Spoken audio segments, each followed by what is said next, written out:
With the situation in the Middle East, we wanted to check in with the communities involved here in Edmonton.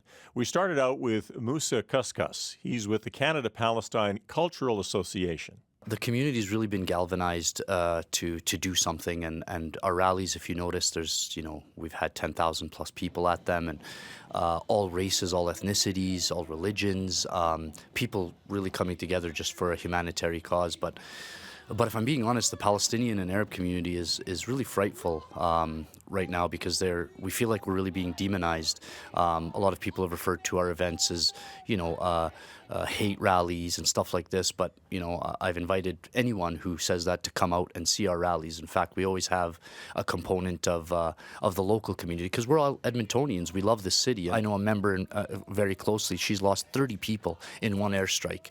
And so to be able to go into the streets and feel like you're at least doing something in a peaceful protest way is something that is cathartic for our community. We made a conscious decision to take a bottom-up approach rather than a top-down approach.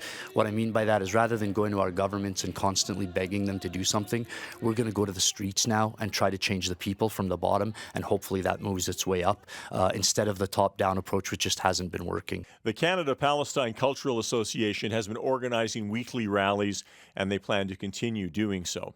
We also talked to Stacey Levitt-Wright. She's the CEO of the Jewish Federation of Edmonton. She is currently in Israel with other members of the Jewish community, as well as MPs from Canada.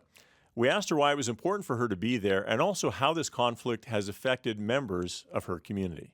The purpose of our trip was to join with other Canadian leaders from across the country to show our solidarity to our brethren in Israel and to bear witness to the atrocities that have occurred and to how the country is doing right now. It's a country at war. We went to the town of Sderot, which is close to the border of Gaza. It's now a ghost town. It's been completely evacuated.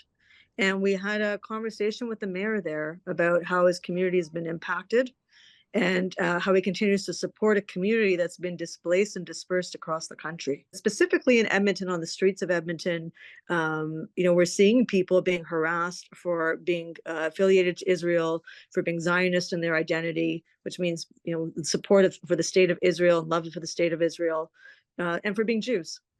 Of course, this story continues to change daily, if not hourly, and CBC will continue to follow developments, and you can catch the latest at CBCNews.ca.